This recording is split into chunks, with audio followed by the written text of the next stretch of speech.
Selamat siang. Berikut saya akan menjelaskan perancangan pabrik soya fiber pertama di Indonesia dengan memanfaatkan produk samping ampas tahu dengan kapasitas 480 kg per bulan. Sebelum saya menjelaskan, izinkan saya untuk memperkenalkan diri terlebih dahulu. Nama saya Julasri Pasaribu, NRP dengan 114160042. Dengan partner saya, Alvan, dengan partner saya Vanessa Wulandari.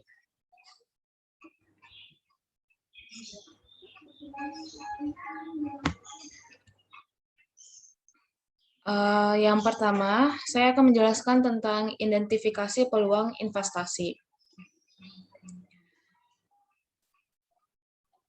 Untuk supply dan demand-nya itu, kami memanfaatkan ampas tahu untuk menjadikan perancangan pabrik ISP, di mana tahu ini menjadi makanan favorit masyarakat Indonesia, sehingga permintaan produsennya itu meningkat untuk setiap tahunnya. Yang kedua, ada produksi kedelai nasional ini sebenarnya belum mampu untuk mencukupi kebutuhan tersebut, sehingga harus dilakukannya impor. Yang ketiga, kita memiliki lebih dari cukup bahan baku untuk pembuatan protein si kedelainya dengan harga bahan baku yang murah dan menghasilkan produk berkualitas tinggi. Dan kita dapat menawarkan industri pembuatan soya fiber ini dengan memanfaatkan limbah produksi dari tahu, di mana kita ketahui tahu ini banyak sekali diproduksi oleh beberapa pabrik dari yang menengah, kecil, hingga besar. Selanjutnya, ada studi bahan baku. Di sini sebelumnya kita harus tahu kandungan dari studi bahan bakunya, di mana ada protein yang kita harus memiliki minimum itu 44%, fatnya minimal 0,5%, fiber maksimumnya 7%, tidak boleh lebih, serta moisturnya maksimum 12%.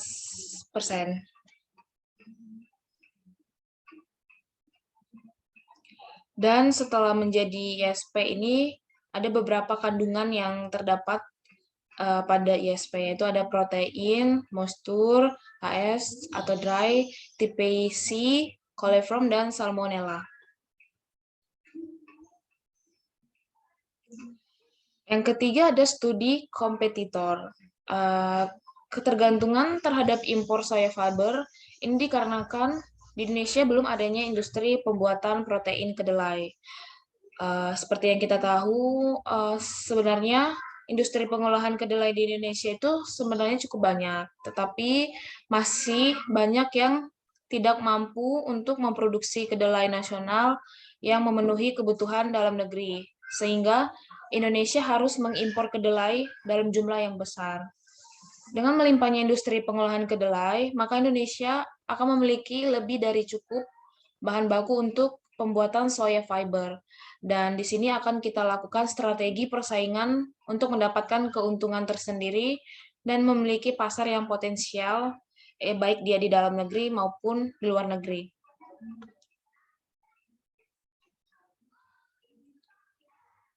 Yang keempat ada studi perkembangan teknologi. Seperti yang dilihat, ini adalah skema dari alat yang akan digunakan pada proses perancangan pabrik, yang dengan alat utamanya itu adalah rotary dryer.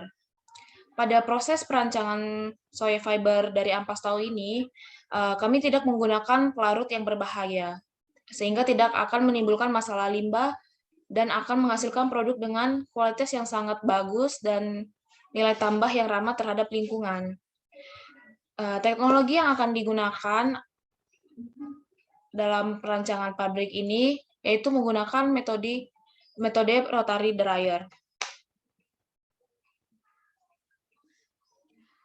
Selanjutnya ada perencanaan.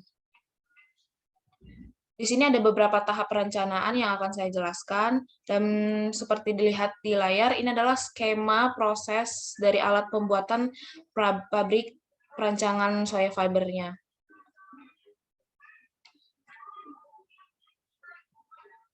Untuk yang pertama adalah pemilihan teknologi proses, dan ini beberapa tahapan teknologi proses yang akan dilakukan. Proses pembuatan tahu ini sebenarnya akan melalui beberapa tahap pengolahan. Yang pertama ada perendaman, penggilingan, ekstraksi protein, penggumpalan, serta pencetakan. Air yang kami gunakan untuk ekstraksi protein ini akan menentukan banyaknya yang terekstra. Ini akan ditandai dengan banyaknya rendaman yang akan dihasilkan, serta ekstraksi ini akan dilakukan dengan menggunakan sejumlah air tertentu pada suhu pendidikan bubur kedelai selanjutnya, dan akan dilakukan penyaringan dan pengumpalan serta pencetakan. Nah, nanti sehingga pada proses pembuatan tahu ini akan mendapatkan dua macam limbah, yaitu limbah cairan dan limbah padatan dari si ampas tahunya. Pertama ada proses dari bahan bakunya, kemudian ada proses pressing atau pemampatan, setelah itu pengeringan, drying, kemudian ke storing atau penyimpanan, dan selanjutnya ada pemindahan agar terjadinya powderisasi atau grinding. Dan dari proses ini akan terbentuk tepung ISP.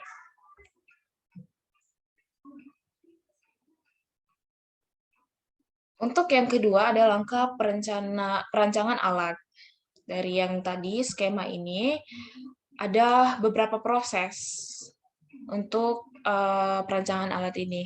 Yang pertama itu ada proses penekanan ulir atau straw press. Pada proses penekanan ini bertujuan untuk mengeluarkan air dari bahan baku dengan menggunakan mesin screw press, di mana mesin ini akan dilengkapi dengan adjuster di bagian depan mesin untuk mengatur tingkat kerapatan atau kelonggaran dari daun screw yang mempengaruhi proses kekeringan pada produk. Selanjutnya ada drying atau pengeringan. Pada proses drying limbah tahu ini, kami akan memasukkan ke dalam mesin rotary dryer pada alat utamanya. Itu akan beroperasi pada temperatur 140 derajat Celcius dengan kecepatan minimum 30 sampai 50 rpm. Itu akan diatur menggunakan inverter yang terdapat pada si panel mesin rotary dryer-nya. Nanti pada proses ini akan terbentuk soya flake, di mana proses selanjutnya pada soya flake ini akan terjadi transferring atau pemindahan. Pada proses pemindahan ini sebenarnya dilakukan apabila telah melalui proses pengeringan atau terbentuknya soya flake menggunakan mesin screw transferring, kemudian akan disimpan sementara waktu pada wadah yang steril agar terhindar dari hal yang tidak ingin terjadi pada proses pemindahannya. Kemudian ada penyimpanan atau storing. Ini prosesnya dilakukan apabila si soya flake-nya telah melalui screw transferring untuk ditampung sementara sebelum proses akhir yaitu grinding. Nah, setelah keempat proses ini maka akan ke proses grinding atau powderisasi, di mana si soya flake-nya ini akan dimasukkan ke hopper hammer mill yang dihaluskan untuk menjadi bentuk serbuk si powder, di mana si tepung ISP ini tertampung pada skolin.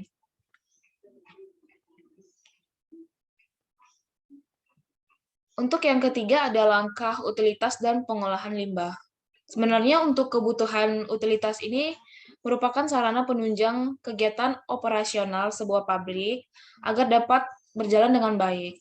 Dan di unit utilitas dalam pabrik soya ini ada beberapa unit yang kami lakukan. Pertama itu ada unit penyediaan air.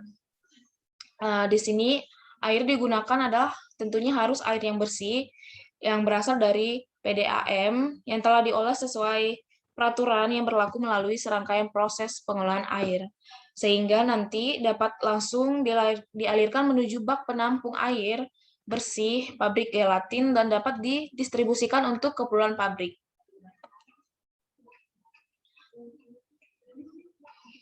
Yang kedua ada unit penyediaan tenaga listrik untuk menunjang kebutuhan dan keperluan pabrik. Pastinya dibutuhkan listrik untuk tiap area pabrik. Kebutuhan listrik setiap ruangan area pabrik itu seperti kantor produksi, kantor administrasi, laboratorium atau KISEI, laboratorium search development, dan ruang kontrol serta operatornya. Berikut ada beberapa rincian banyaknya listrik yang kami butuhkan untuk proses perancangan pabrik ini. Yang pertama ada pemakaian listrik pada proses, untuk listrik peralatan penunjang, dan dari ini ada total pemakaiannya setiap bulan.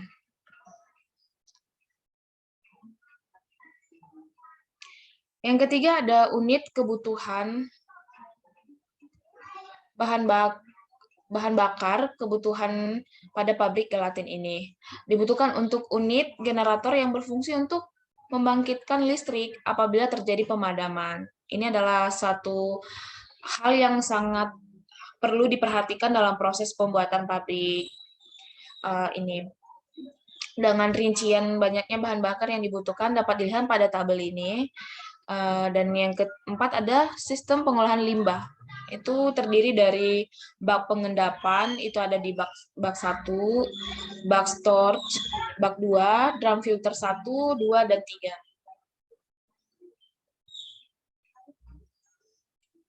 Ini adalah beberapa urutan proses pengolahan limbah diantaranya. Pertama adalah bak pengendapan. Ini dia akan memisahkan padatan serta cairan yang akan di move ke bak store. Setelah dari bak store ini akan di move kemudian ke drum yang berisi koral dan kaporit, sehingga nanti limbahnya dibuang ke lingkungan, tidak merugikan lingkungan bahkan masyarakat dari limbah proses perancangan pabrik ampas tahu ini.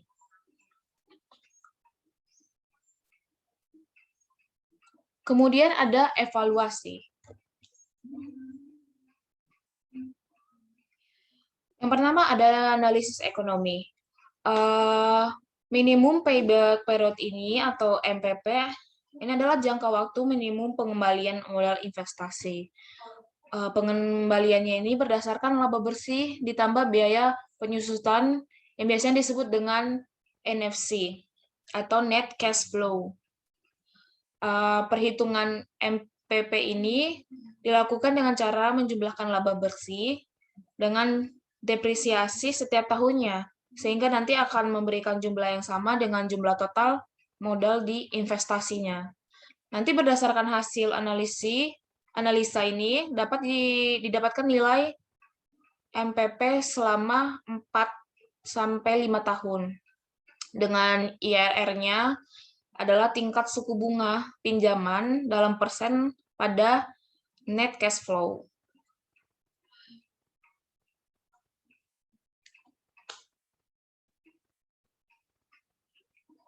Nah, di analisis IRR ini dilakukan untuk menilai kelayakan pendirian suatu pabrik, dan IRR ini akan menggambarkan suatu tingkatan suku bunga yang akan memberikan nilai total sama dengan TCI, di mana bila bunga bank yang ada di perbankan selama usia pabrik lebih kecil dari IRR, maka pendirian pabrik adalah layak. Dan dari hasil analisa perhitungan ini didapatkan sebesar 34,4%, maka pabrik akan layak didirikan karena lebih besar dari bunga bank, yaitu sebesar 10%. Dan melalui proses kalkulasi, bahwa diketahui di tahun ke-10 akan bernilai 0 pada nilai suku bunga pinjaman sebesar 34,4%. Nah, sehingga pada nilai IRR ini pada pendirian pabrik soya fiber kami ini adalah 34,4%, di mana nilai IRR pendirian pabrik ini lebih besar dari suku bunga pinjaman yang ditawarkan oleh Bank BRI 46 yang menjadi referensi pada pendirian pabrik ini. Dan ini adalah beberapa tahap dan perhitungan yang telah kami lakukan pada pabrik soya fiber, dan bisa dilihat bahwa MPP-nya itu dalam 4,18 tahun terdapat nilai yang dapat dilihat dari layar ini. Dan ini adalah tabel dari tahun pertama sampai tahun ke-10 dari keuntungan bersih, bunga, NPV, pinjaman, nominal bunga, akumulasinya setiap tahun.